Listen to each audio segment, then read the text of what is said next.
नमस्कार, city light में आपका स्वागत है। मैं हूं आपके साथ अविनाश कर। तो इस वक्त बिलासपुर से बड़ी खबर आ रही है, जहां पर रेल यात्रियों की फिर से परेशानी बढ़ गई है। एसईसीआर की 8 ट्रेनें रद्द हो गई हैं, 10 ट्रेनें देरी से होंगी रवाना और 7 ट्रेनें गंतव्य से पहले होंगी समाप्त। 5 ट्रेनों को डाइवर्ट किया गया है और वजह है अंडर ब्रिज और ओवर ब्रिज निर्माण का काम चल रहा है। ब्रिज निर्माण के कारण ट्रेनों का परिचालन प्रभावित रहेगा। रायपुर उरकुरा के बीच रोड अंडर ब्रिज का निर्माण हो रहा है। रायपुर सरोना के बीच भी ओवर ब्रिज का निर्माण हो रहा है, जिसके चलते एसईसीआर रूट में चलने वाली ट्रेनें 8 ट्रेनें रद्द हो गई हैं और 5 का रूट डाइवर्ट कर दिया गया है।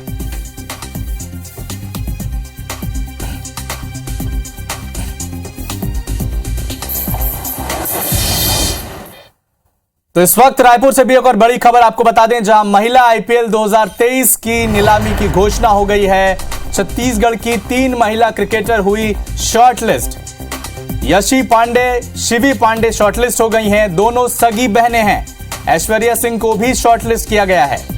सभी की बेस प्राइस 10-10 लाख रुपए हैं। छत्तीसगढ़ से भेजा गया था 30 खिलाड़ियों का नाम।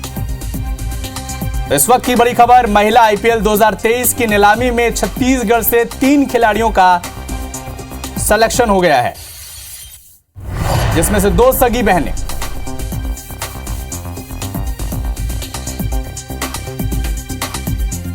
यशी पांडे, शिवी पांडे शॉर्टलिस्ट हुई हैं, दोनों सगी बहनें हैं। इसके अलावा ऐश्वर्या सिंह भी शॉर्टलिस्ट हुई हैं। तो इस वक्त की बड़ी खबर रायपुर से, जहां पर महिला आईपीएल 2023 की नीलामी की घोषणा हुई है। 3 फीमेल क्रिकेटर शॉर्टलिस्ट हुई हैं, यशी पांडे, शिवी पांडे और ऐश्वर्या सिंह।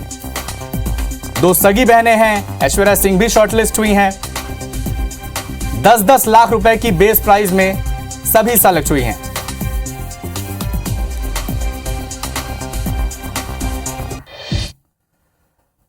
तो जबलपुर से आपको एक बड़ी खबर बता दें, रामचरितमानस की सबसे पुरानी प्रति का दावा किया जा रहा है।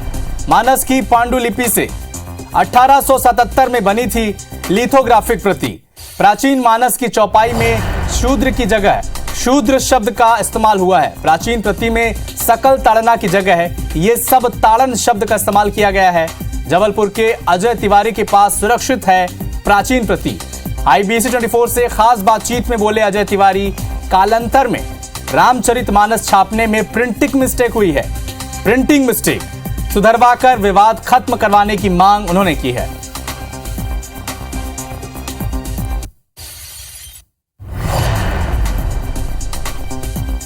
तो इस वक्त की बड़ी खबर जबलपुर से बता दें आपको, जबलपुर में रहने वाले अजय तिवारी ने रामचरितमानस की पांडुलिपि से तैयार की गई लिथोग्राफिक पद्धति के प्रति मौजूद होने का दावा किया है, जिससे रामचरितमानस की चौपाइयों के पूरे विवाद का पटाक्षेप किया जा सकता है।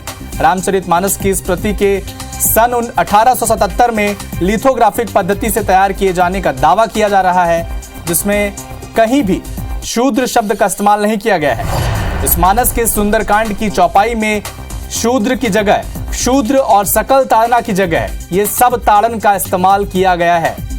अजय तिवारी का कहना है कि 1939 में जब गीता प्रेस की पहली रामचरितमानस छपी तो उसमें यह प्रिंटिंग मिस्टेक हो गई थी, जो आज तक चली जा रही है।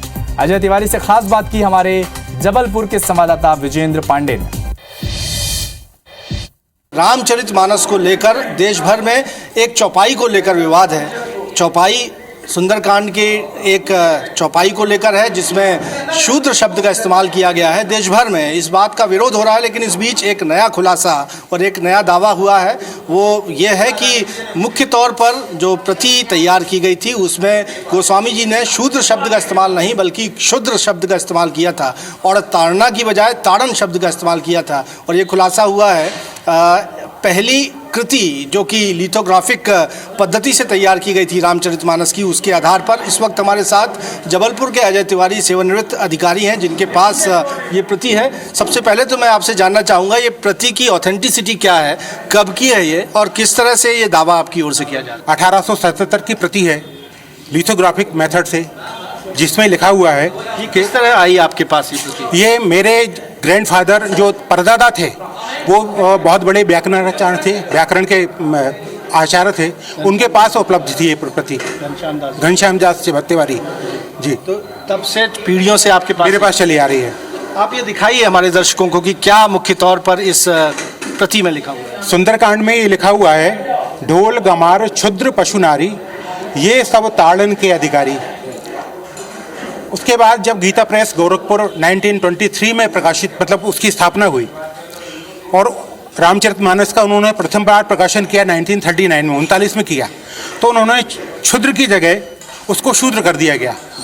प्रिंटिंग मिस्टेक तभी से चली आ रही है। बहुत बहुत शुक्रिया। हमने बात की अजय तिवारी जी से, जिनके पास सन 1877 की लिथोग्राफिक पद्धति से तैयार की गई रामचरितमानस की एक कृति है, और उनका कहना है, एक प्रति है, और उनका कहना है कि मूल कृति में गोस्वामी जी ने शूद्र शब्द का इस्तेमाल नहीं, क्षुद्र शब्द का इस्तेमाल किया था, और ताड़ना शब्द नहीं, ताड़न शब्द का इस्तेमाल किया था, और दोनों के ही निहितार्थ में बहुत अंतर है। और ऐसे में वो चाहते हैं कि मूल कृति में जिन शब्दों का इस्तेमाल गोस्वामी जी ने किया है वही रिस्टोर किया जाए, ताकि इस पूरे विवाद को खत्म किया जा सके।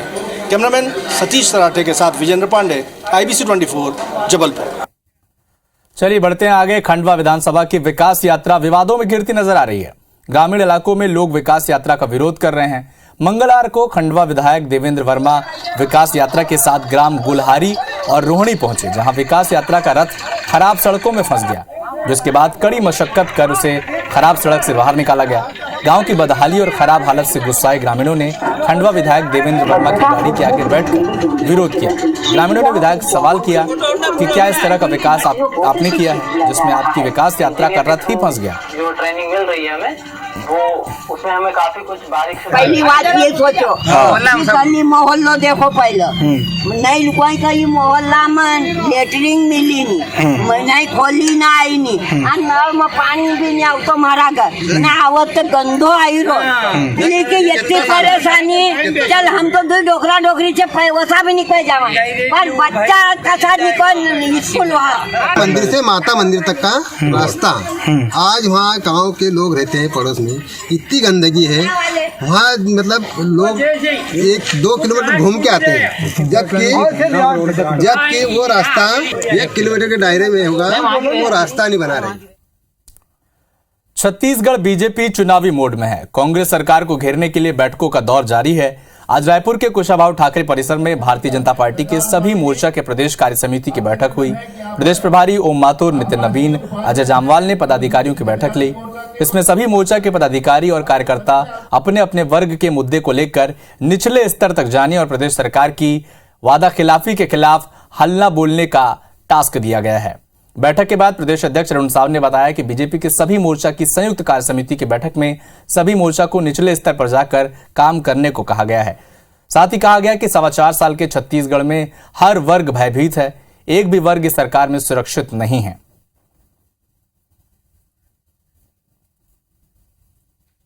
संबंधित वर्ग के ज्यादा से ज्यादा लोगों तक पहुंचने का निर्णय इस बैठक में किया है। सभी मोर्चा अपने अपने वर्गों में व्यापक रूप से संपर्क करके ज्यादा से ज्यादा लोगों को जोड़कर संगठन को मजबूत करने का निर्णय किया है।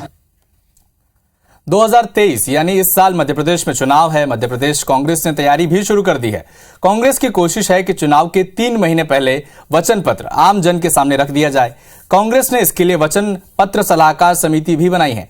कांग्रेस राजस्थान, छत्तीसगढ़, हिमाचल प्रदेश की फ्लैगशिप योजनाओं का भी अध्ययन कर रही है ताकि उन योजनाओं को अपने वचन पत्र में शामिल किया जा सके।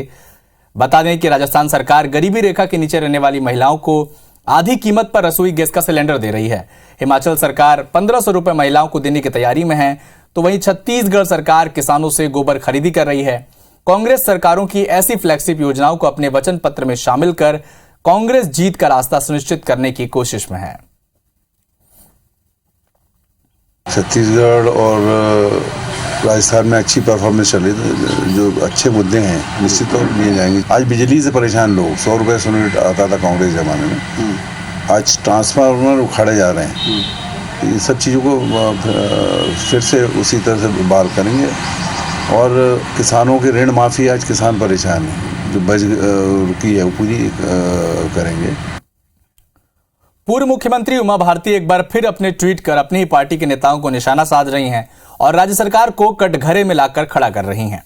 उमा भारती ने ओरछा के प्रसिद्ध राम राजा मंदिर से 17 फीट दूरी पर स्थित शराब दुकान के लिए सांसद और विधायक को दोषी बताया। उमा भारती ने ट्वीट में लिखा कि ओरछा के शराब की दुकान न हट पाने का रहस्य खुल गया। हमारी सरकार ने जब बंद करने का नोटिस दिया तो 3 बातें गलत तरीके से प्रस्तुत की गईं। उमा भारती ने ट्वीट में लिखा कि गलत तर्क दिया गया। शराब दुकान मंदिर से महज 17 फीट की दूरी पर है। इसके लिए यहां के सांसद विधायक दोषी हैं जो मुख्यमंत्री जी को सत्य से अवगत नहीं करा पाए।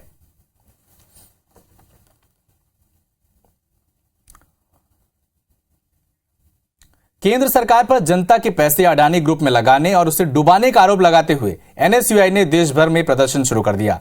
इसी सिलसिले में छत्तीसगढ़ के सभी जिलों में एनएसयूआई की ओर से एलआईसी और एसबीआई दफ्तर के सामने प्रदर्शन किया गया। रायपुर में पंडरी स्थित एलआईसी के मुख्य कार्यालय के सामने एनएसयूआई के प्रदेश अध्यक्ष आकाश शर्मा ने सैकड़ों की संख्या में एनएसयूआई कार्यकर्ताओं के साथ केंद्र सरकार के खिलाफ प्रदर्शन किया और जमकर नारेबाजी की। एनएसयूआई प्रदेश अध्यक्ष की मांग है कि केंद्र सरकार को इस मामले में लोकसभा की एक जेपीसी का गठन करना चाहिए ताकि पूरे मामले की निष्पक्ष जांच हो। देश के आम आदमी का पैसा जो है एलआईसी में और स्टेट बैंक ऑफ इंडिया में रहता है, इसे देश के प्रधानमंत्री ने अपने उद्योगपति मित्र को लूटने का अधिकार दिया है। बोले कि हम जेपीसी जांच की मांग को लेकर आज आंदोलन की शुरुआत हम प्रदेश के हर जिले में किए हैं और जब तक प्रधानमंत्री जी जांच के आदेश नहीं देते हैं तब तक पूरे प्रदेश के हर बैंकों के सामने हर दिन यूथ कांग्रेस आंदोलन चलता रहेगा।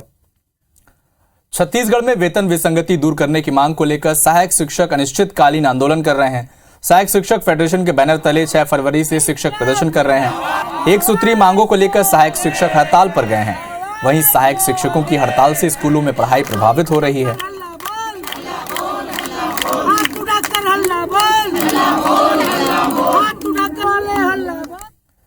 शहडोल में दगना प्रथा को लेकर आईबीसी 24 की खबर का बड़ा असर हुआ। ग्राउंड जीरो में आईबीसी 24 के सामने आरोपी ने अपना जुर्म कबूल किया, जिसके बाद पुलिस ने उसे गिरफ्तार कर लिया। इसके अलावा आईबीसी 24 की टीम ने सामतपुर के घरों में जाकर पड़ताल की थी और इसे प्रमुखता के साथ दिखाया था। खबर दिखाए जाने के बाद कलेक्टर ने टास्क फोर्स का गठन किया, जिसमें कलेक्टर, एसपी, सीएमएचओ, महिला बाल विकास अधिकारी और अन्य 7 अफसर शामिल थे। ये टास्क फोर्स हर दिन दगना प्रथा की काउंसलिंग करेगा। इसके साथ ही कलेक्टर ने दगना कुप्रथा वाले इलाकों में धारा 144 लगाने का फैसला किया है और आदेश जारी कर दिया है।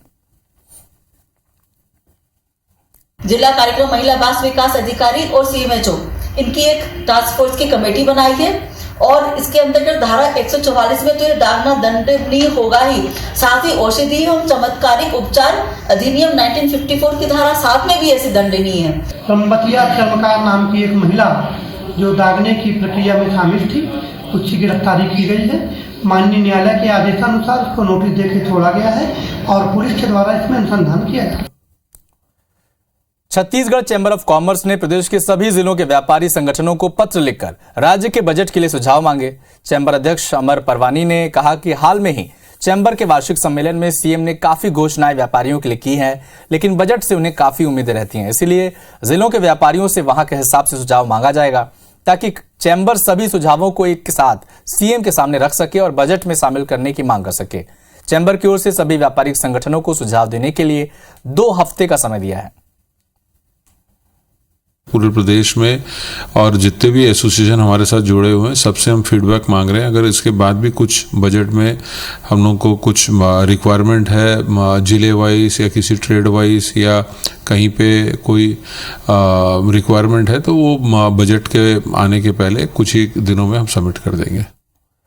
रायपुर में प्रशासनिक लापरवाही के चलते सड्डू सेक्टर 1 से 7 में रहने वाले हजारों लोग पिछले 2 दिनों से पीने के पानी के लिए तरस रहे हैं। हाउसिंग बोर्ड की पेयजल लाइन वाले 600 घरों में सोमवार शाम से पानी नहीं आ रहा। लोगों को अपनी दैनिक कार्य निपटाने में भी दिक्कत हो रही है। ये परेशानी केवल एक पंप खराब होने के चलते हुई है, जिससे न तो हाउसिंग बोर्ड और न ही निगम बनाने को तैयार है। हाउसिंग बोर्ड के अफसर कहते हैं कि कॉलोनी निगम को हैंडओवर कर दी गई है। निगम के अधिकारी दबे स्वर में कहते हैं कि शासन को फंड नहीं मिल रहा, मेंटेनेंस कैसे करें। आपसी खींचतान में हजारों को बुधवार शाम तक पानी मिलने की कोई संभावनाएं नहीं दिख रही है। मौके का जायजा लिया हमारे संवाददाता संदीप शुक्ला ने। हमने लगातार खबर दिखाई है कि जब से शासन ने हाउसिंग बोर्ड कॉलोनियों को नगर निगम को हैंडओवर कर दिया, वो कॉलोनियां जो है वो लावारिस हो गई हैं।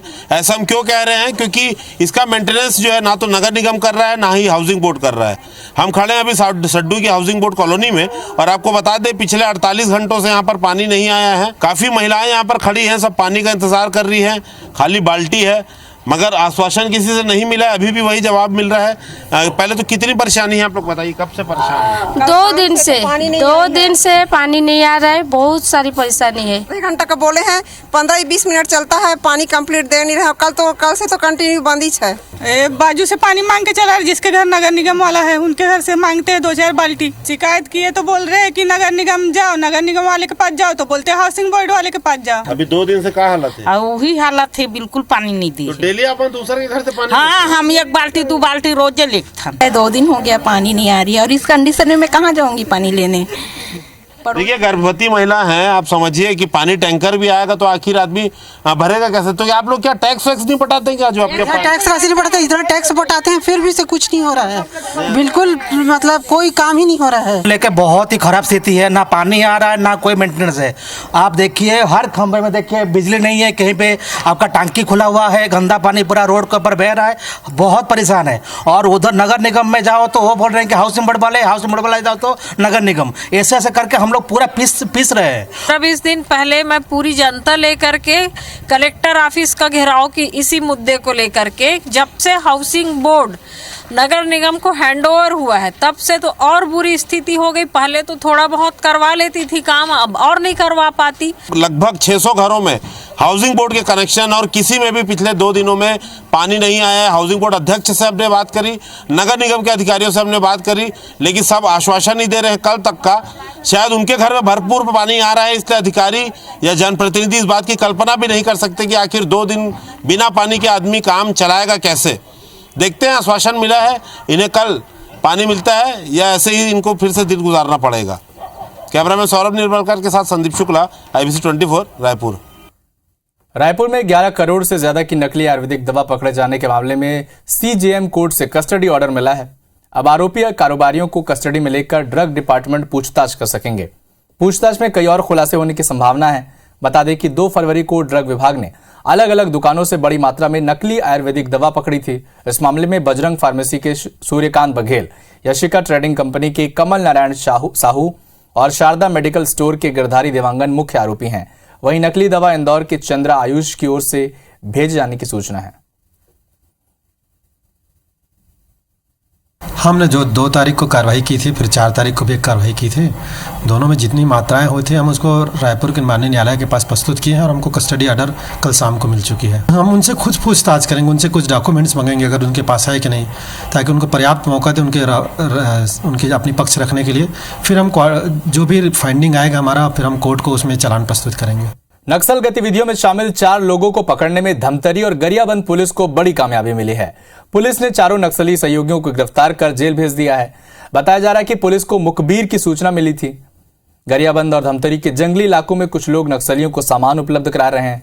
पुलिस की टीम ने नगरी सिहावा के ग्राम भोथली, मैनपुर के छोटे गोबरा और खल्लारी थाना क्षेत्र के ग्राम ठोठा झरिया में दबिश देकर चारों आरोपियों को गिरफ्तार किया। इनके पास से 12 वॉकी टॉकी हैंडसेट, नक्सली वर्दी, नक्सली साहित्य, मोबाइल और मोटरसाइकिल भी बरामद की गई है।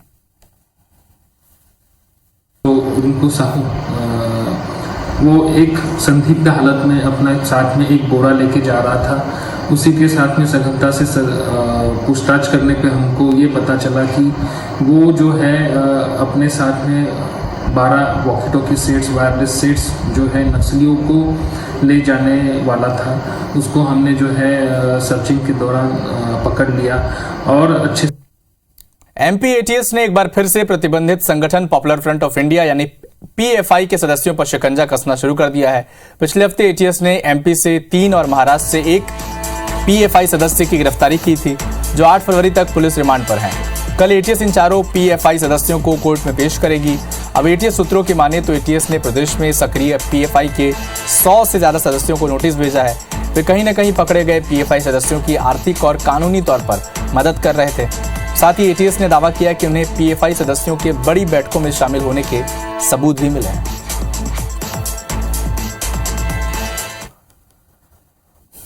अटल यूनिवर्सिटी से संबद्ध कई निजी कॉलेजों पर मान्यता समाप्त होने का खतरा मंडराने लगा है। यूजीसी के परिनियम 28 का पालन नहीं करने वाले कॉलेज यूनिवर्सिटी के रडार पर हैं। बिलासपुर, मुंगेली, पिंडरा, कोरबा के कई निजी कॉलेज यूनिवर्सिटी प्रबंधन के रडार में हैं। लगातार दी जा रही चेतावनी के बाद भी कॉलेज में शिक्षक कर्मचारियों की नियुक्ति नहीं है। लिहाजा ऐसे कॉलेजों की मान्यता खत्म करने पर यूनिवर्सिटी प्रबंधन विचार कर रहा है। संबंधित कॉलेजों को नोटिस जारी किया गया है। यूनिवर्सिटी का कहना है कि भौतिक सत्यापन के बाद ऐसे कॉलेजों पर कार्रवाई की जाएगी।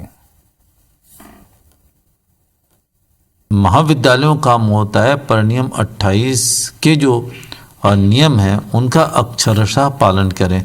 हमें जैसे ही सूचना मिली कि उनका पालन नहीं हो रहा है तो हमारे कुल सचिव महोदय, वहाँ पर उप कुल सचिव न्याय यादव जी ने सबने कहा कि इनको शोकाज देना चाहिए। हमने शोकाज दिया है, उनका उत्तर आ जाएगा, उसके बाद में हम देखेंगे क्या कार्रवाई इन पर अपेक्षित है। बिजली बिल के बड़े बकायेदारों को बड़ा झटका लगने जा रहा है। राज्य सरकार ने लोक अदालत में 10,000 रुपए से ज्यादा के बिलों में मिलने वाली 30% छूट बंद कर दी है। सरकार के नए आदेश के तहत लोक अदालत में अब 10,000 रुपए से नीचे के प्रकरणों में ही छूट मिलेगी। ग्वालियर शहर में उपभोक्ताओं पर 480 करोड़ रुपए का बकाया है।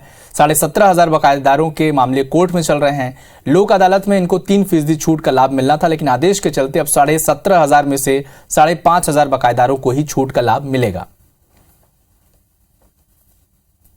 30% जो लोक अदालत की छूट की आप बात कर रहे हैं वो अभी भी है। 30% छूट अभी भी मिल रही है। छूट है उसकी जो मैक्सिमम लायबिलिटी है वो फिक्स कर दी है 10,000 रुपए तक की। पहले जो ये जो नियम आता था वो सभी उपभोक्ताओं के लिए आता था, उसमें ये सीलिंग नहीं रहती थी, तो वो उपभोक्ता अब इस लिमिट से बाहर हो गए। बैतूल जिला मुख्यालय के गंज थाना क्षेत्र के एक शिक्षक की हुई संदिग्ध मौत के मामले में परिजनों ने पुलिस पर कस्टडी में मौत का आरोप लगाया है। परिजनों ने दोषियों पर कार्रवाई करने की मांग करते हुए जमकर हंगामा मचाया। दरअसल परिजनों के मुताबिक गंज थाना क्षेत्र के विनोबा नगर इलाके में रहने वाले शिक्षक लल्लू माथनकर को 2 पुलिस कर्मियों ने 8 दिन पूर्व चोरी के एक मामले में पूछताछ के लिए थाने लाए थे। पुलिस के लाने के बाद से लल्लू अपने घर वापस नहीं पहुंचा। आज परिजनों को पुलिस वालों ने सूचना दी कि लल्लू माथनकर की जिला अस्पताल में मौत हो गई। वहीं थाना प्रभारी ने मृतक लल्लू माथनकर को थाने पर लाए जाने से साफ इनकार कर दिया।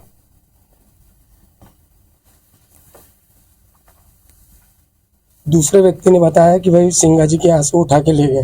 फिर पुलिस वाले लेके बोले मेरी बहन गई थी, यहाँ आई थी चौकी पे, मिलने नहीं दिया गया। इन्फॉर्मेशन दी गई है कि भैया कि वो आपका भाई एक्सपायर हो गया है करके, कुछ भी नहीं बताया।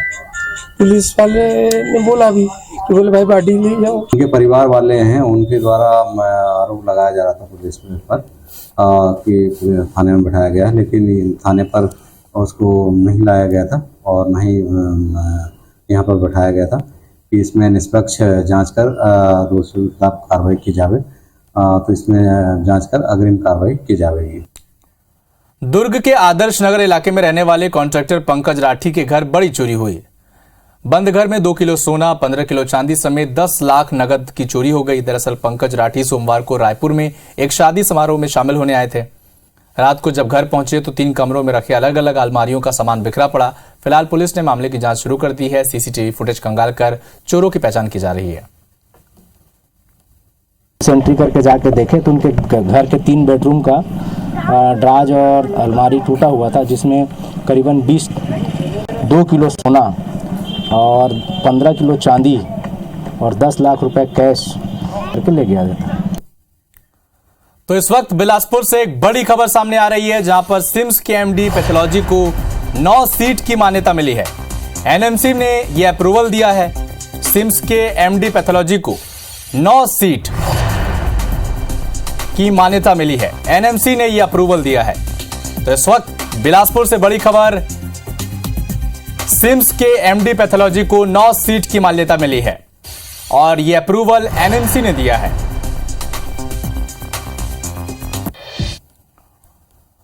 बुरहानपुर के जिला अस्पताल मार्ग पर शराब के नशे में निर्भया पुलिस वाहन चला रहे पुलिसकर्मी ने कार समेत 3 से ज्यादा लोगों को टक्कर मार दी, जिसके बाद सड़क पर जोरदार हंगामा हुआ और भीड़ जमा हो गई, जिससे जाम की जैसे हालत बन गए। इधर हंगामे की सूचना पर तत्काल लालबाग थाना पुलिस मौके पर पहुंची और बातचीत कर मामला शांत कराया।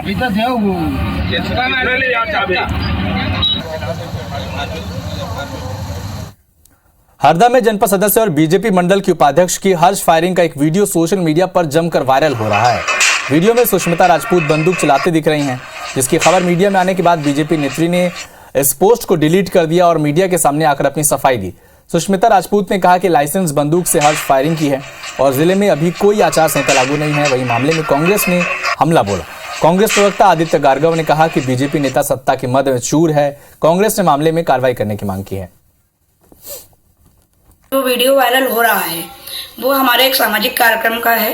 परिक्रमा वासियों की यात्रा निकल रही थी जिसमें डीजे ढोल और सभी कुछ था, तो जिसमें सत्यनारायण जी कामले जो हमारे फूफा जी हैं जो परिक्रमा से आए हुए थे, उनके नाम पे वो लाइसेंसी बंदूक है जिसके द्वारा फायरिंग की गई।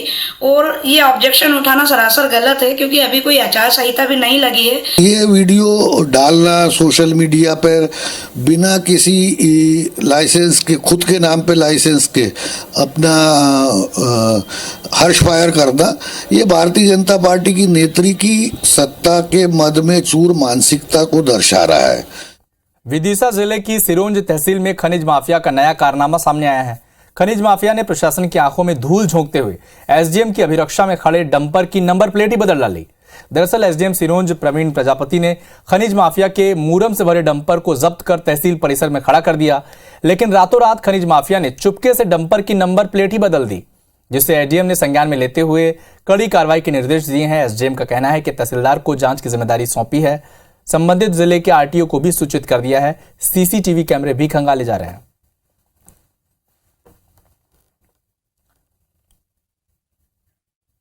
मुरैना जिले के जौरा इलाके के मुस्लिम समुदाय में विवाद हो गया। विवाद इतना बढ़ गया कि एक परिवार हिंदू धर्म अपनाने को तैयार हो गया और वो अपनी जमीन पर मंदिर बनवाने के लिए हिंदू परिवारों से अपील करने लगा। दरअसल यहां यूसुफ खान नाम के व्यक्ति अपने मुस्लिम समुदाय के लोगों से काफी परेशान हैं। यूसुफ खान के मकान पर जबरन कब्जाने का आरोप लगाया गया। यूसुफ इसकी शिकायत लेकर पुलिस और प्रशासनिक अधिकारियों से भी चक्कर लगा रहा है, लेकिन आप उसकी कोई सुनवाई नहीं हो रही। तो उसके बाद उसने हिंदू धर्म अपनाने के लिए अपील कर डाली और अपनी जमीन पर मंदिर बनवाने के लिए अपील भी की। मैं अपने मकान को हिंदुओं को देने के लिए तैयार हूँ। मंदिर बनवाओ, ट्रस्ट बनवाओ, मैं बिल्कुल बाहर रह लूँगा, लेकिन मैं इनको नहीं देना चाहता हूँ। मुझे बहुत दबाव डाल रहे हैं कि हमको दे दो, मैं इनको नहीं दूंगा। कैसे भी, चाहे कितने करोड़ रुपए दें, मंदिर को मैं फ्री में बनवा दूंगा। मैं मंदिर को खुद उद्घाटन करवा दूंगा, पर इनको नहीं दूंगा। भैया मेरा मकान तोड़ दिया, मेरे बच्चों को मारने को फिर रहा, मैं बेघर कर दी है। मुझसे कहते काफिर हो, इसलिए हम मंदिर को दे जाएंगे। शासकीय भूमि है और उस पर इस तरह कोई भी अनधिकृत रूप से कुछ लोग इकट्ठे होकर रोकने की कोशिश कर रहे हैं, लेकिन ये उचित नहीं है। और जहाँ तक ये धर्म परिवर्तन और अन्य मुद्दे हैं, वो उनका व्यक्तिगत मुद्दा है। वो क्या करना चाहते हैं क्या नहीं, इसमें हमारी ओर से कोई कार्रवाई नहीं होनी है। लेकिन जबलपुर के सिविक सेंटर में जमकर हंगामा हुआ। यहां एनएसयूआई कार्यकर्ता विकास की शव यात्रा निकालने जा रहे थे, जिन्हें पुलिस ने आगे बढ़ने से रोक दिया। पुलिस कर्मियों और कार्यकर्ताओं के बीच जमकर झड़प हुई, जिसके बाद ओमती थाना पुलिस ने एनएसयूआई कार्यकर्ताओं को गिरफ्तार कर लिया। एनएसयूआई का ये विरोध कॉलेज यूनिवर्सिटी में प्रोफेसर्स की कमी, समय पर परीक्षाएं रिजल्ट न आने और युवाओं के मुद्दों पर था।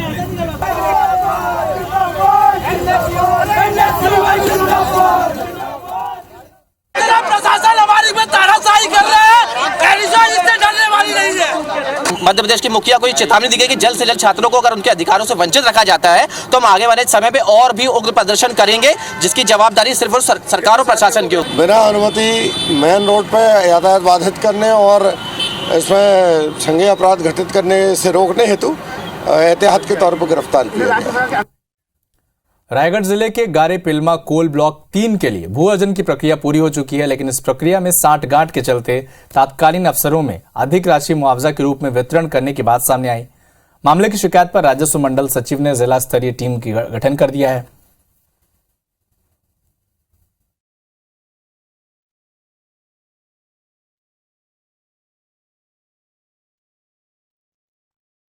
मुआवजा का प्रकरण जो बनाया गया भूमि का, उसमें बंजर जमीन है, एक फसली जमीन है। इन लोगों का 2 फसली और सिंचित जमीन का बना करके 2 गुना 3 गुना मुआवजा प्रकरण बनाया गया है। उसके जिम्मेदार अपने ही जिले के पटवारी से लेकर के रेवेन्यू इंस्पेक्टर तहसीलदार, एसडीएम, ये सभी लोग जिम्मेदार हैं। भू अर्जन से संबंधित रिलेटेड था जो राजस्व मंडल से प्राप्त हुआ था। उसमें अपर कलेक्टर की अध्यक्षता में एक जांच टीम गठित की गई है जिसमें एसडीएम सदस्य हैं। इसमें जांच करके रिपोर्ट देंगे, उसके अनुसार कार्रवाई करेंगे। अंबिकापुर शहर की जनसंख्या बढ़ रही है, तेजी से निर्माण कार्य भी हो रहे हैं। ऐसे में निगम की परेशानियां भी बढ़ रही हैं। ज्यादातर भवन नियमों को ताक पर रखकर बनाए जा रहे हैं। न तो इसके लिए नक्शा पास कराया जा रहा है और न ही नक्शे के अनुरूप निर्माण कार्य हो रहा है। शहर में करीब 5000 से ज्यादा ऐसे निर्माण हैं जो अलग अलग नियमों के विपरीत हैं। ऐसे में नगर निगम अंबिकापुर ने अवैध रूप से निर्माण किए गए भवनों के नियमितीकरण के लिए पहल शुरू कर दी है, मगर ऐसे में लोग दिलचस्पी नहीं दिखा रहे। आलम यह है कि सिर्फ 46 लोगों ने अब तक नियमितीकरण के लिए आवेदन दिया है। छत्तीसगढ़ के कई जिलों में जंगली जानवरों का उत्पात जारी है। प्रदेश के कई जिलों में हाथी, भालू और बाघ दिखे। जांजगीर जिले में 5 बच्चों के साथ 11 हाथियों का दल विचरण करता दिखा। मनेन्द्रगढ़ वनमंडल में कुंवारपुर और किल्हारी रेंज में लोगों ने बाघ को घूमते देखा। वहीं कोरबा के बालको सेक्टर 4 कॉलोनी में एक भालू घुस गया। जानवरों की मौजूदगी से लोगों में दहशत का माहौल है।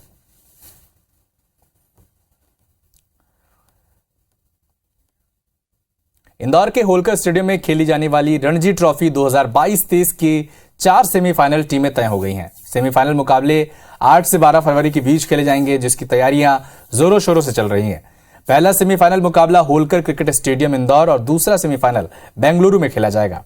डिफेंडिंग चैंपियन में एमपी लगातार दूसरी बार सेमीफाइनल में जगह बना चुका है और इसके पास चैंपियन बनने का एक और मौका है। बलरामपुर के रामानुजगंज जिला न्यायालय में छत्तीसगढ़ प्रदेश का पहला ई माल खाना स्थापित किया गया। यहां पर मालखाने के अंदर रखी गई पूरी प्रॉपर्टी पर QR कोड लगाया गया और उसकी इमेज भी कंप्यूटर में दर्ज की गई। न्याय के साथ साथ पारदर्शिता बनाए रखने के मकसद से इसकी शुरुआत की गई है। 10 मिनट के अंदर प्रॉपर्टी कोर्ट में पहुंच जाएगी। जो इंचार्ज होगा उसके पास कोर्ट का एक मैसेज चला जाएगा, वो तुरंत प्रॉपर्टी को ढूंढकर कोर्ट में पेश कर देगा और प्रॉपर्टी जो हम चाहते हैं वही कोर्ट में आएगी, तत्काल हमको उपलब्ध हो जाएगी। ये हमने इसमें रखा हुआ है और प्रॉपर्टी गुमना, चोरी होना ये बिल्कुल बंद हो जाएगा। QR कोड के द्वारा उसकी निश्चित पहचान प्रॉपर्टी की उसमें सुरक्षित रहेगी। मैं यहाँ पे असिस्टेंट प्रोग्रामर हूँ और मैं एक कंप्यूटर साइंस इंजीनियर भी हूँ, तो मुझे टेक्निकल नॉलेज भी है इस चीज़ का। तो जैसे साहब ने हमें निर्देश दिया तो हमने इसे करीबन 2 से ढाई महीने के अंदर इसको डेवलप की है और फ्यूचर में भी और कुछ इसमें ऐड ऑन करने का प्लान रखे हैं हम लोगों ने इस पर।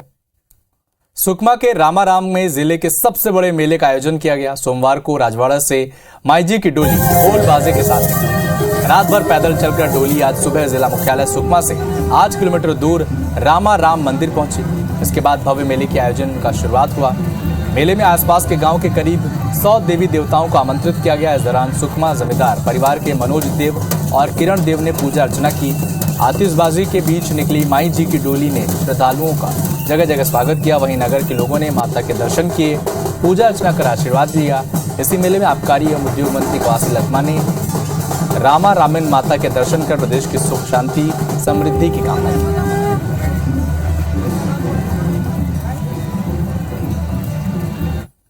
इधर बुरहानपुर में पंडित प्रदीप मिश्रा का शिव महापुराण कथा चल रहा है। इस दौरान नाविक सेन समाज भक्तों का अनूठी सेवा कर रहे हैं। समाज के लोग कथा सुनने आने वाले लोगों की निःशुल्क दाढ़ी कटिंग मालिश कर रहे हैं। खास बात यह है कि स्थानीय युवाओं के अलावा महाराष्ट्र और अन्य राज्य के युवा भी इस नेक काम में सहभागिता निभा रहे हैं।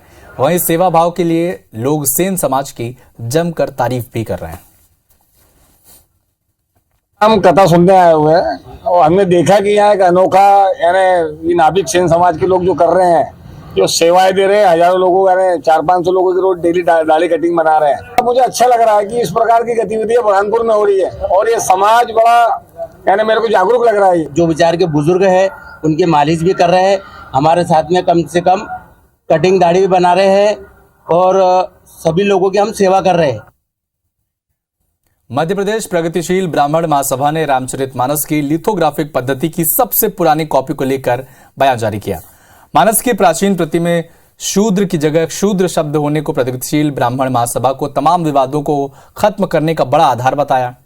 मध्य प्रदेश प्रगतिशील ब्राह्मण महासभा के प्रदेश संयोजक आशीष त्रिवेदी का कहना है कि सरकारों को मानस की प्रतियों को प्रिंट करने में बड़ी भूल सुधरवानी चाहिए और धर्म ग्रंथों के बहाने हिंदुओं को बांटने की कोशिश कर रहे लोगों पर सख्त कार्रवाई करनी चाहिए। वहीं मानस की प्राचीन प्रति सुरक्षित रखने वाले जबलपुर के अजय तिवारी दावे का समर्थन भी किया। साल 1810 में कलकत्ता के फोर्ट विलियम्स कॉलेज के हिंदी के प्रोफेसर सदल मिश्र ने लिथोग्राफिक पद्धति से रामचरितमानस की पहली प्रति तैयार की थी, जो आज उपलब्ध नहीं है, लेकिन महावीर मंदिर ट्रस्ट पटना में उसकी डिजिटल कॉपी मौजूद है, जिसमें शूद्र शब्द की जगह शूद्र शब्द लिखा हुआ है। रामचरितमानस के बारे में जो बहुत सारे उसकी प्रतियों को जलाया जा रहा है, बहुत सारी भ्रांतियां उत्पन्न की जा रही हैं, जैसे कि ढोर गंवार शूद्र शब्द का जो उपयोग किया गया है उसमें शूद्र शब्द नहीं क्षुद्र शब्द है। तो हम आज ये मांग करते हैं कि जो इस प्रकार से समाज में वैमनस्य उत्पन्न कर रहे हैं, ऐसे लोगों के प्रति सरकार सख्त कदम उठाए, इनको तत्काल गिरफ्तार करे। तो फिलहाल इस बुलेटिन में इतना ही, लेकिन खबरों का सिलसिला बना रहेगा IBC 24 पर। नमस्कार।